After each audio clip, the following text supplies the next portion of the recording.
Welcome back to my YouTube channel friends. एक बार फिर से आपका स्वागत है। आपने इससे पहले क्लास 10th की एसएसटी में संसाधन और संसाधन के प्रकार को आपने अच्छे से भली बात समझा होगा और देखा होगा। आज उसी का पार्ट 2 है और इस पार्ट 2 में आज हम बात इसी करेंगे। जैसे कि उसमें एक बहुत इंपॉर्टेंट टॉपिक है एनसीईआरटी सेक्शन का, जिसे मैंने आपको दिखाया था और समझाया था कि इसी एनसीईआरटी के थ्रू हम सारी चीज़ों को पढ़ेंगे।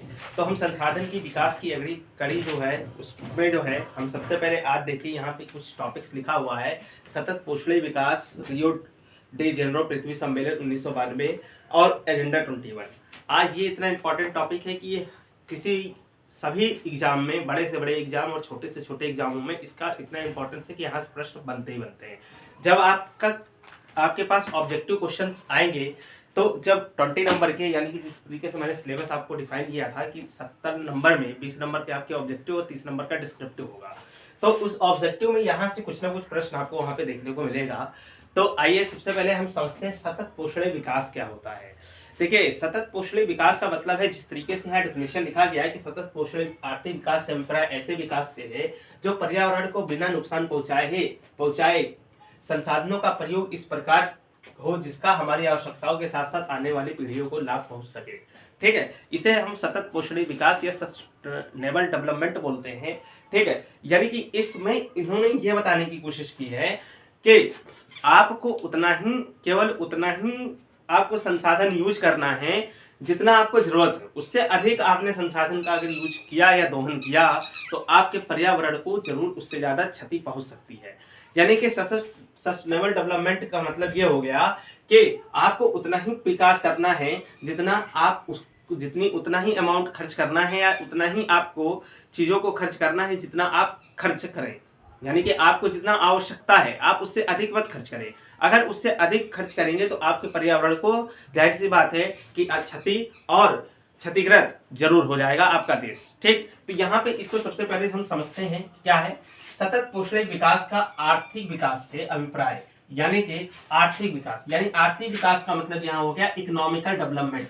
जब भी आप किसी भी संसाधन का यूज करेंगे तो वहां पे आर्थिक विकास होना जरूरी है, क्योंकि आर्थिक विकास होगा ही होगा। सिंपल सी बात है, आपका पैसा भी लगेगा और आर्थिक विकास, यानी आर्थिक विकास का मतलब हो गया जो पैसा लगा के आप वहां पे डेवलप करेंगे, आप वहां पे भू संसाधन, वनस्पति, पेड़ पौधे, इनको आप काटेंगे ही काटेंगे, जिससे क्या होगा, पूरी तरीके से पर्यावरण क्षति होगा। इसके अलावा क्या कह रहा है, ऐसे विकास से है जो आपको पर्यावरण को नुकसान नहीं पहुंचाना है। यानी कि इसने साफ साफ बात कह दी कि आपको पर्यावरण को नुकसान नहीं पहुंचाना है। बिना पर्यावरण के नुकसान पहुंचाए हुए आपको क्या करना है, संसाधनों का इस प्रकार यूज करना है कि जिससे हमारी आवश्यकताओं के साथ साथ आने वाली पीढ़ियां भी उसको यूज कर सके, या वो क्या कर सके, उसका लाभ उठा सके। जैसे सिंपल सी बात है कि मैं ये जो मार्कर यूज कर रहा हूं, इस मार्कर में मुझे इतना इंक है और मुझे उतना ही इंक यूज करना है जितना मुझे आवश्यकता है, और मुझे उस इंक का यूटिलाइज करना है, उतना यूटिलाइज करना है जितना मैं कर सकता हूं, और बाकी मुझे ये मार्कर रख देना है ताकि मेरे आने वाला दूसरा टीचर इस मार्कर का यूज कर सके। ठीक है, इसी को सतत डेवलपमेंट विकास कहा गया, यानी कि क्या बोला गया है, सतत विकास की अवधारणा बोली गई है। तो मैं उम्मीद करता हूं कि ये बहुत अच्छे तरीके से आपको समझ में आ गया होगा। सतत पोषणीय विकास अगर क्वेश्चन आता है आपके एग्जामिनेशन में, बहुत ही इंपॉर्टेंट है, वेरी वेरी इंपॉर्टेंट है। ये हर बार क्वेश्चन इसमें से कुछ ना कुछ पूछा ही जाता है। ठीक, इसके अलावा इसके सिद्धांत क्या क्या है, इसने सिद्धांत क्या क्या दिया कि मानव जीवन की गुणवत्ता में वृद्धि। सबसे पहली बात, मानव जीवन की गुणवत्ता, यानी कि मनुष्य की गुणवत्ता। जैसे कि अगर आप संसाधनों का यूज कर रहे हैं, रिसोर्सेस यूज कर रहे हैं, जैसे कि मान लीजिए आप कोयले के माध्यम से बिजली बना रहे हैं, तो हर जगह पे लाइट होगी। ठीक है, इसके उसके जीवन में क्या होगी, गुणवत्ता आएगी। जहां अंधेरों में लोग रहते थे वहां रोशनी आने लगेगी, यानी कि उनकी जो गुणवत्ता है उसमें बहुत तेजी से डेवलपमेंट देखने को मिलेगा, बहुत तेजी से विकास होगा। ठीक, इसके अलावा क्या लिखा है, प्राकृतिक ह्रास को रोकना। भाई इसका दूसरा जो है उद्देश्य क्या है, जो भी प्राकृतिक हरासमेंट हो रहा है, जो भी नेचुरल डिजास्टर हो रहा है, यानी कि जो चीजें प्राकृतिक नष्ट हो रही हैं उनको रोकना। ठीक है, इस डेवलपमेंट यानी इस सतत विकास का क्या है, उद्देश्य है। तीसरा उद्देश्य पृथ्वी पर जीवन विविधता बनाए रखना, यानी कि जैव विविधता को बनाए रखना। अगर आप पर्यावरण को आप पूरी तरीके से क्षति करेंगे तो आप आए दिन देख रहे हैं कि आजकल टेम्परेचर 40 डिग्री 45 डिग्री, आने वाले में समय में ऐसा भी होगा कि टेम्परेचर 60 डिग्री तक पहुंचेगा। यानी कि आपको क्या करना है कि आपको इसको जीवन पर विविधता बनाए रखने के लिए आपको जैव विविधता बनाए रखना बहुत अनिवार्य है। अगर आप नहीं बनाएंगे तो आने वाले समय में हम झेलेंगे, झेलने वाले हमारे आने वाली पीढ़ियां झेलेंगी, और क्या होगा, पृथ्वी पूरी तरीके से नष्ट भी हो सकती है। ठीक, तो इसके आपने 3 उद्देश्य देखे, ठीक है, और इसको देख करके देखा आपने और समझा भी होगा, बहुत बारीकी चीजों से मैंने समझा दिया। अगर कोई पॉइंट अगर नहीं समझ में आता तो फिर से कमेंट बॉक्स में आप कमेंट जरूर करिएगा। इसके अलावा यहाँ पर हम 2 चीजें और देखेंगे, जैसा कि लिखा है पृथ्वी शिखर सम्मेलन 1992 और एजेंडा 21। ठीक है, दोनों में बस थोड़ा सा ही डिफरेंस है, ज्यादा डिफरेंस नहीं है, दोनों एक ही देश में आयोजित हुए थे। तो आइए देखते हैं। सबसे पहले हम पृथ्वी शिखर सम्मेलन को देखेंगे कि आखिर इसका आयोजन कहाँ हुआ। तो पृथ्वी शिखर सम्मेलन का आयोजन जो होता है 3 जून से लेकर के 14 जून के बीच में 1992 में UNCED, यानी कि UNCED का मतलब है यूनाइटेड नेशन, ठीक है, United nation climate environment development, यानी कि ये चेंजेस हुए। कहने का मतलब है UNCED के मध्य इसको जारी किया गया एक पर्यावरण सम्मेलन था। एक पर्यावरण सम्मेलन के अंतर्गत इसको हमने क्या किया, इसको आयोजन किया।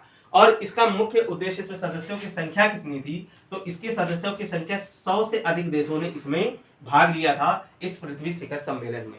अब इसके आते हैं उद्देश्य पे। इसका उद्देश्य क्या था, तो इसका उद्देश्य मेन था विश्व स्तर पर उभरते हुए पर्यावरण संरक्षण और सामाजिक, आर्थिक और विकास की समस्याओं को हल ढूंढने के लिए किया गया था। यानी कि यहाँ पे इसका उद्देश्य यही कह रहा है कि जो विश्व स्तर पर ग्लोबल वार्मिंग बढ़ रहा है, ठीक है, उसके अलावा आप देख रहे हैं टेम्परेचर, तापमान बढ़ रहा है, आए दिन अनिश्चित वर्षा हो जा रहा है, ठीक है, कहीं पे बादल फटना, कहीं पे किसी तरह का, ये सारी चीजें जो दुर्घटनाएं हो रही हैं, ठीक है, यानी जो भी घटनाएं हो रही हैं, उन घटनाओं पर क्या हमें क्या करना है, उन घटनाओं पर बैठ करके एक चर्चा करना था कि हमें इसका हल क्या हो सकता है। देखिए, आपको एक मैं बता देता हूँ कि आपने देखा होगा कि हमारे जब हिस्ट्री आपने पढ़ी होगी, अगर नहीं पढ़ी तो मैं पढ़ाऊंगा, तो आप देखेंगे कि हमारे यहाँ सबसे पहले जो औद्योगिक क्रांति स्टार्ट हुई थी वो 14वीं सदी में औद्योगिक क्रांति स्टार्ट हो गई थी। उस औद्योगिक क्रांति के चलते फलस्वरूप ये हमें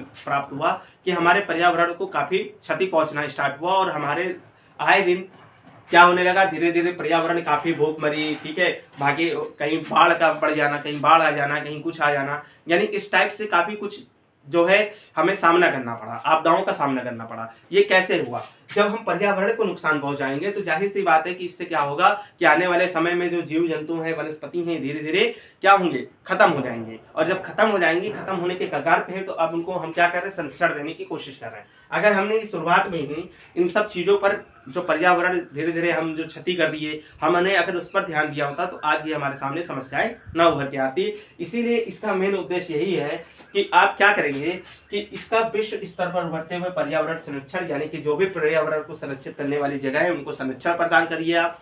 दूसरी चीज कह रहा है सामाजिक और आर्थिक विकास, यानी सोशल एंड इकोनॉमिकल डेवलपमेंट करिए। दूसरी चीज इनके समस्याओं पे जो भी हल है उनको ढूंढने का आप प्रयत्न करें। ठीक, इसके अलावा यह किस शहर में आयोजित हुआ था, यहाँ से एक क्वेश्चन ये पूछ सकता है, तो आप बताएंगे कि ये ब्राजील के शहर रियो डी जेनेरो में इसका आयोजन किया गया था।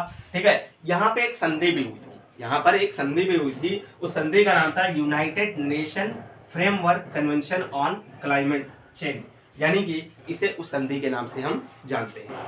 तो ये था पृथ्वी सम्मेलन। यहाँ से एक क्वेश्चन सबसे पहले यही पूछेगा, पृथ्वी सम्मेलन कहाँ पे आयोजन किया गया था, किस देश में आयोजित किया गया था, तो आपको उस देश का नाम याद रखना है कि ब्राजील में आयोजित किया गया था।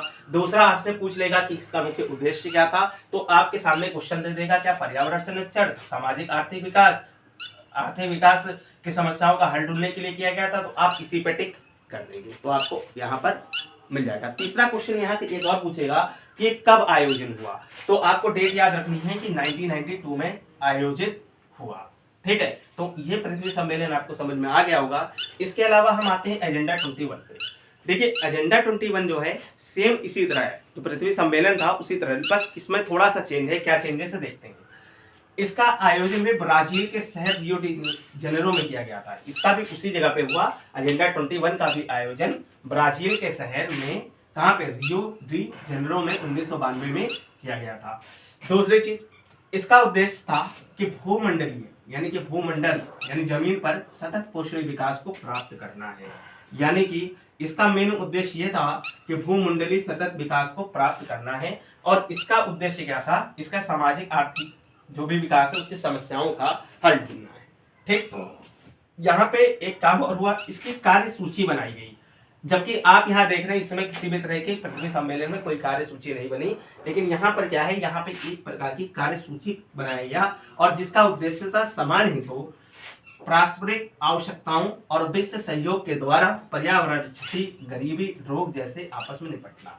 यानी कि जो भी क्लाइमेट चेंज हुए हैं उन क्लाइमेट चेंजों से जो जो इफेक्ट पड़े हैं, जैसे कि गरीबी आई, ठीक है, गरीबी, रोग उत्पन्न हुए, ठीक है, इन सब चीजों से इसकी एक सूची बनाई गई और उस सूची में ये सब डाल दिया गया कि भैया वाटर कम हो रहा है, ठीक है, पानी समस्या हो रही है, ठीक है, पानी समस्या कैसे दूर की जाएगी, ठीक है, प्रदूषण की समस्या कैसे दूर की जाएगी, ठीक है, वन्य जीव जो हरास हो रहे हैं यानी वन्य जीव पर्यावरण प्रोटेक्शन एक्ट कैसे बनेगा। यानी कि यहाँ पे पूरी तरीके से सूची को बना दिया गया कि भैया आप अपने लिए सूची जारी कर दो।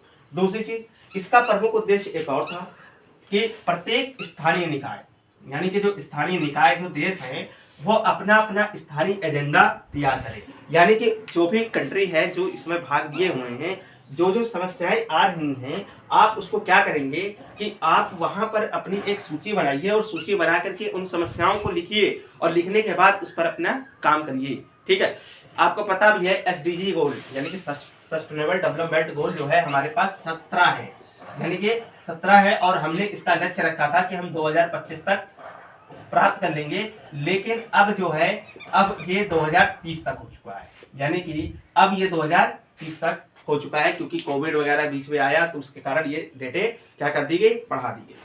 तो यहाँ पर दोनों ही चीजों को आपने समझा होगा, साथ में सतत कौशल विकास समझा होगा। ठीक है, आज मैंने आपको ये बताया। इसके बाद अगर मैं तीसरा पार्ट 3 जब मैं लेके आऊंगा तो वहां पे मैं भूमि संसाधन के बारे में आपको बताऊंगा कि भूमि संसाधन क्या होता है और भूमि संसाधन किस तरीके से उसका उपयोग है और किस तरीके से हम कितने तरह की भूमि है हमारे पास, इन सब चीज़ों पर हम चर्चा करेंगे। तो फ्रेंड्स, अगर ये टॉपिक बिल्कुल भी आपको समझ में आता है और बिल्कुल भी आपको मेरा चैनल पे चीज़ें अच्छी लगती हूँ तो आप मेरे चैनल को शेयर करिए, कमेंट करिए और लाइक करिए। ठीक है, थैंक यू फॉर वॉचिंग।